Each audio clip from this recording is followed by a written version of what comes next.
On souhaite résoudre ce système à deux équations et deux inconnus x et y par quatre méthodes différentes. On commence par la méthode de substitution. Donc je vais appeler S ce système. Et ce système est équivalent au système suivant. On va écrire y en fonction de x. Donc y est égal à 1 moins 2x. Je recopie maintenant ma deuxième ligne, mais je remplace y par l'expression que je viens d'obtenir. Donc je remplace y par 1 moins 2x. Je continue, donc je recopie encore ma première ligne, et je remarque que dans ma deuxième ligne, je n'ai maintenant une expression qui ne contient que des x, que je peux réécrire sous la forme suivante. 9 est égal à 11x. Alors je garde encore y est égal à moins 1 moins 2x, et j'en déduis que x est égal à 9 onzièmes. Maintenant que j'ai l'expression de x, je peux en déduire que vaut y. C'est donc 1 moins 2 fois 9 onzièmes, ce qui fait moins 7 onzièmes. Donc conclusion, notre système S admet une solution unique, et donc l'ensemble des solutions, c'est juste le singleton 9 onzièmes pour x et moins 7 onzièmes pour y.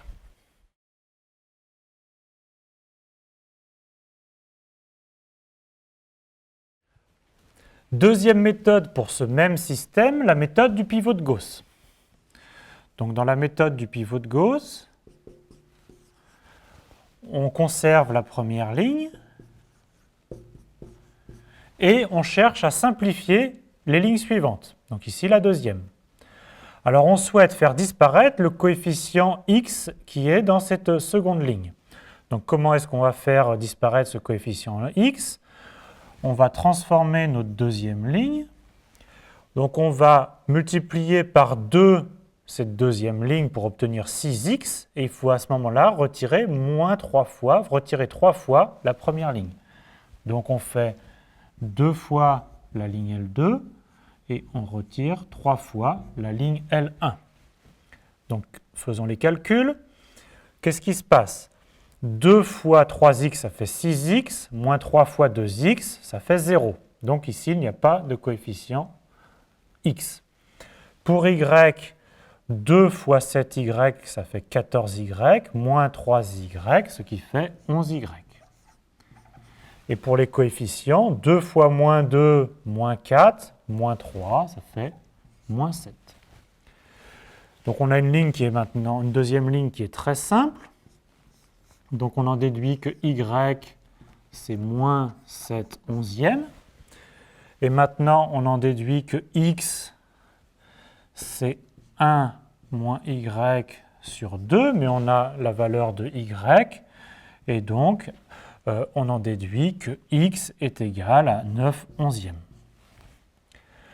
Alors bien sûr, on trouve la même solution qu'auparavant. Il y a une unique solution. Et x vaut 9 onzièmes et y vaut moins 7 onzièmes.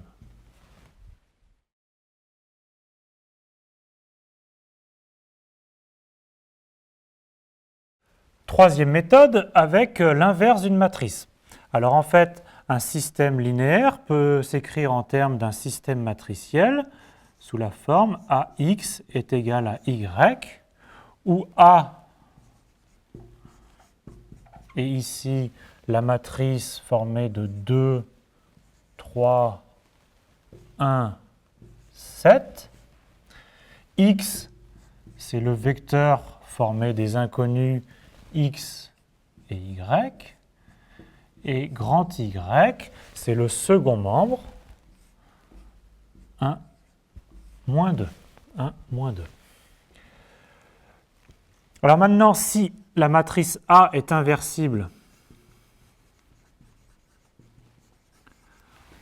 on peut trouver l'expression de grand X en fonction de grand Y et de l'inverse de A sous la forme grand X, c'est l'inverse de A fois le vecteur Y.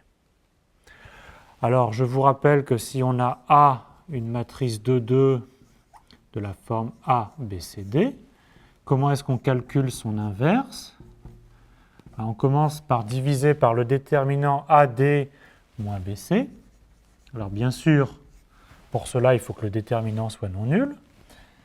Et ensuite, on échange les éléments de la diagonale A et D, D, A, et on oppose les éléments de l'autre diagonale, moins B, moins C.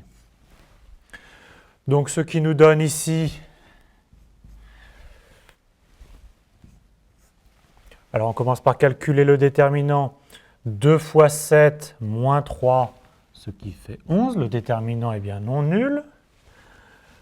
Et ensuite, donc, on échange les éléments de la diagonale et on oppose les autres. On va pouvoir, par cette formule, en déduire les valeurs de grand X. Donc, grand X, c'est donc A-1 fois Y. Donc, A-1, on vient de le calculer, c'est 1/11e de la matrice 7, moins 1, moins 3, 2. Et multiplié par le vecteur 1, moins 2. Alors, ceci fait 1/11e de, maintenant, pour la première coordonnée, 1 fois 7 plus moins 1 fois moins 2, donc 9. Et pour la deuxième coordonnée, 1 fois moins 3, moins 2 fois 2, ce qui fait moins 7.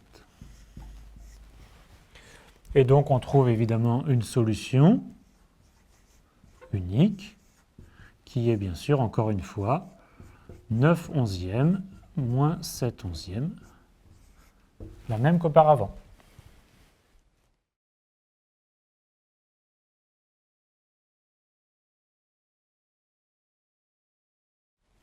Voici une dernière méthode, les formules de Cramer, qu'il est bon de connaître.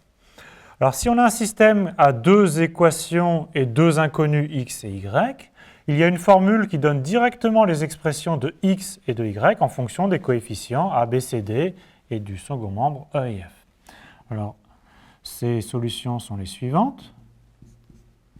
Alors, on va calculer x et y sous la forme de fractions. Alors, au dénominateur, on met le déterminant de la matrice A, B, C, D. Donc, le déterminant A, B, C, D. C'est le même dénominateur pour x et pour y. Au numérateur, comme ici, on souhaite calculer x qui est la première coordonnée, on va mettre dans la première colonne ici le second membre, E et F. Et on va conserver la seconde colonne de la matrice, B et D. On calcule maintenant x, qui est le déterminant de cette matrice-là, divisé par le déterminant de la matrice ABCD. Pour y, comme y est notre seconde coordonnée, on va remplacer la seconde coordonnée par le second membre, EF. Et on va conserver la première colonne de la matrice AC. Et donc on calcule ce déterminant, ces deux déterminants, et on a l'expression de y. Alors qu'est-ce que ça donne pour notre système S ici? Pour notre système S,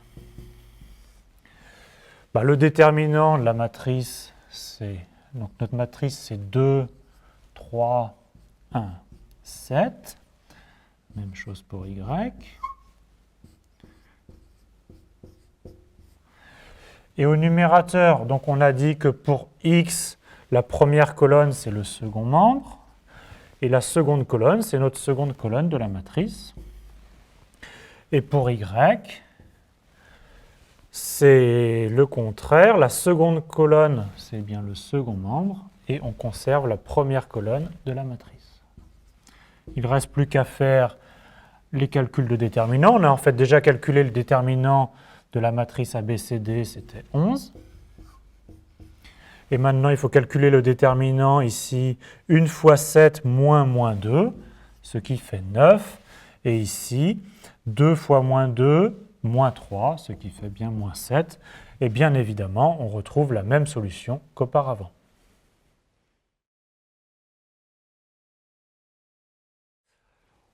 On considère un système qui a toujours deux équations, deux inconnus x et y, mais qui cette fois dépendent d'un paramètre a qui est un nombre réel. Alors avant de commencer à résoudre ce système, on va regarder si ce système a des solutions ou pas. Alors en fait, en calculant le déterminant de la matrice associée au système linéaire, donc qui vaut ici 2a carré moins a carré plus 1, ce qui fait a carré moins 1. Alors on sait que ce système a une solution unique si et seulement si le déterminant est non nul, c'est-à-dire si et seulement si a carré moins 1 est différent de 0, et c'est-à-dire qu'on a une solution unique si et seulement si a est différent de plus 1 et moins 1. Alors maintenant, on va résoudre notre système par la méthode de notre choix. Donc ici, comme le système est particulièrement simple, on va le résoudre par substitution. Donc la première ligne, je réécris y sous la forme 2 moins ax. Et je reporte l'expression obtenue dans la deuxième ligne.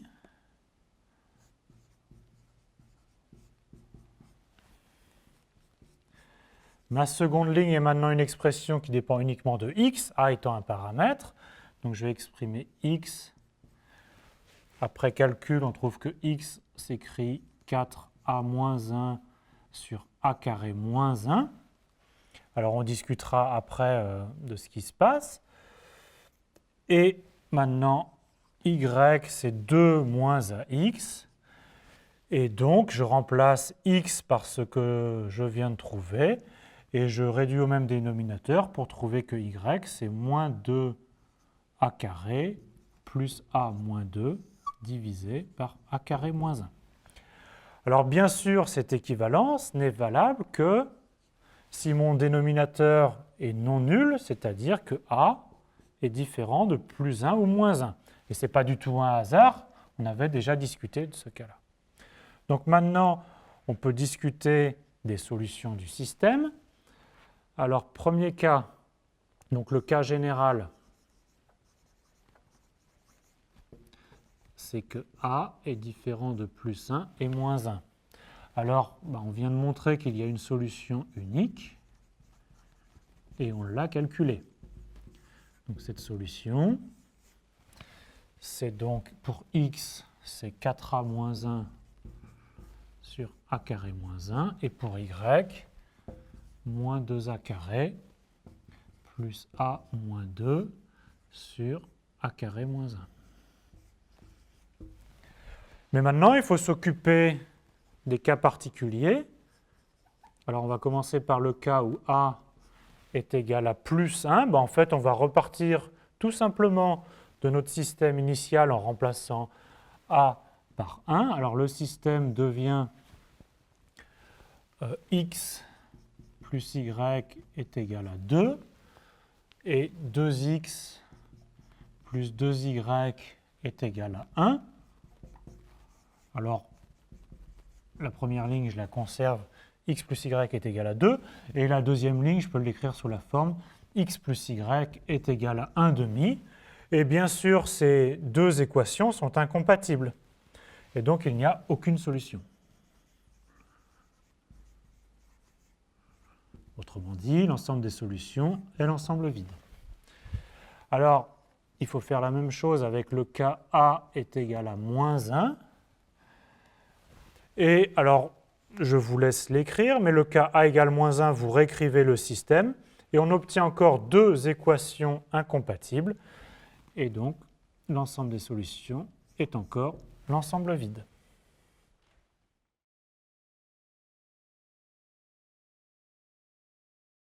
Encore un système à deux équations et deux inconnus x et y qui dépendent d'un paramètre a réel. Alors on calcule le déterminant de la matrice pour avoir une idée de l'unicité des solutions. Donc ce qui fait que c'est a plus 1 au carré moins a moins 1 au carré. Ce qui fait, les carrés, a carré se simplifient, les constantes se simplifient, ce qui fait 4a. Donc il y a une solution unique si et seulement si le déterminant est non nul, donc si et seulement si a est non nul. Alors, comme le système est assez simple, on va cette fois-ci résoudre par les formules de Cramer.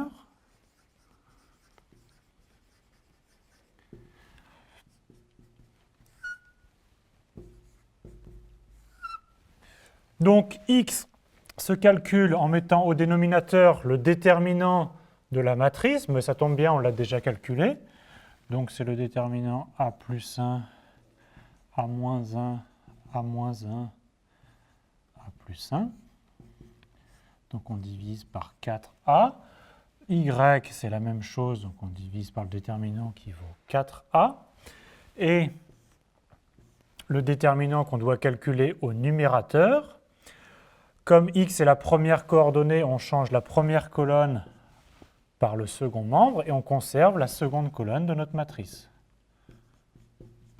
Ce qui fait a plus 1 moins a moins 1, ce qui fait 2. Et donc la première solution, enfin la première coordonnée, vaut 1 sur 2a. Même chose ici. Comme y est la seconde coordonnée, on remplace la seconde colonne par le vecteur formé du second membre. Et on conserve la première colonne de la matrice, a plus 1, a moins 1.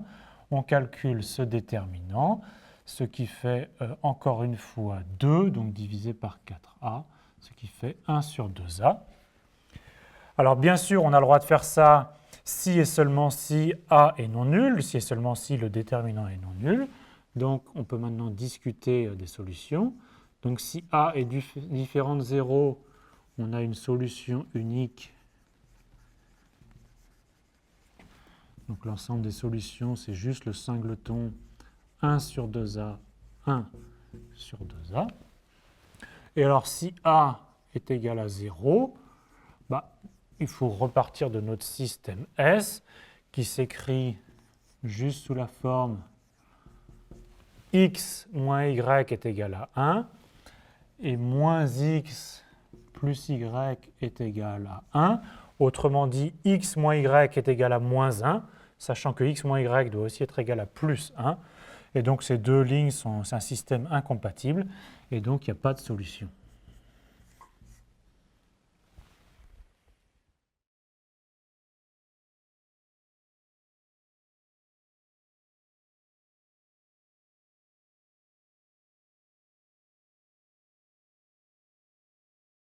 Revenons sur les méthodes qu'on a vues dans cet exercice.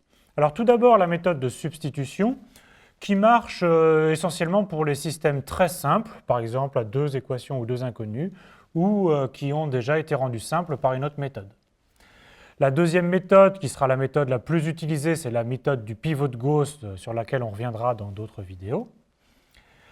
Et les deux autres méthodes suivantes, c'est-à-dire l'inversion de matrice et ce qu'on va voir après, les formules de Cramer, ne marchent que pour des systèmes pour lesquels on a autant d'équations que d'inconnus. Donc le nombre d'équations doit être égal au nombre d'inconnus. Et ça nécessite en plus de connaître ce que c'est qu'une matrice et un déterminant. Alors, si on a un système ici à n équations et n inconnus x1, x2 jusqu'à xn, qui dépendent d'un second membre y1, y2 jusqu'à yn et d'un certain nombre de paramètres qui sont des a, i, j, alors on peut écrire ce système sous la forme d'un système de matrices ax est égal à y. A, c'est la matrice formée par les coefficients du système, A1, 1, A2, 1, etc. jusqu'à AN1. La deuxième colonne est formée des A12, A22, etc. jusqu'à AN2, etc. Et la dernière colonne, c'est A1N jusqu'à ANN.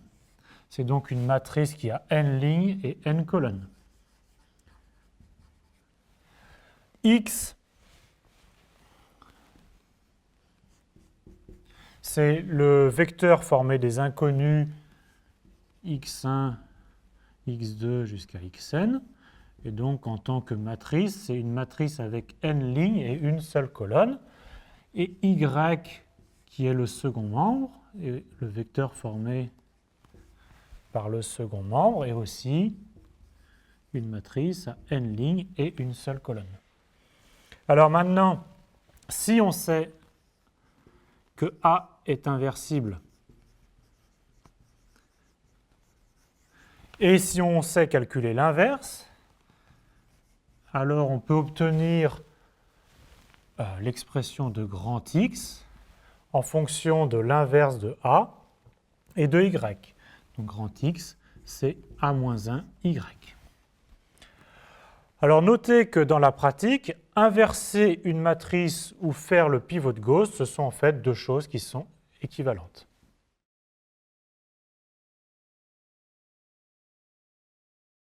Revenons sur les formules de Cramer qu'on a vues dans le cas d'un système 2-2, mais qui existent aussi dans le cas d'un système avec n équations et n inconnus. Alors le principe de résolution est en fait le même. Alors la formule pour chacune des coordonnées, par exemple pour x1, s'écrit sous la forme d'un quotient de deux déterminants. Alors au dénominateur, on met le déterminant de la matrice correspondant au système linéaire, donc A11, A21, etc. jusqu'à AN1, et etc. jusqu'à A1N, ANN. Et au numérateur, comme x1 est la première coordonnée, on va en fait ici remplacer la première colonne par le second membre, y1, y2, etc., jusqu'à yn, et on va conserver toutes les autres colonnes. Donc A12, A22, etc., jusqu'à A1n, ANN. Donc ça, c'est pour la première colonne, pour le premier coefficient. Et si on veut calculer le coefficient, le kème coefficient, il s'écrit aussi sous la forme de quotient de deux déterminants. Au dénominateur, toujours le déterminant de notre matrice des coefficients. Et au numérateur, c'est le déterminant de la matrice des coefficients, mais on remplace à la colonne K notre colonne par le second membre, y1, etc., jusqu'à yn, et on garde toutes les autres colonnes, a11, etc., jusqu'à AN1,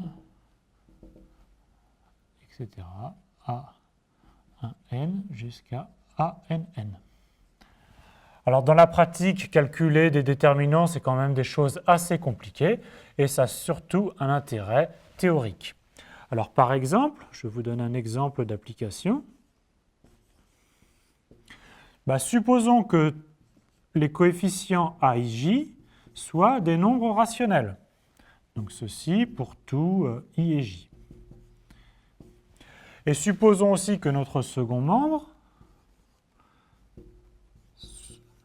soit aussi formé de nombres rationnels.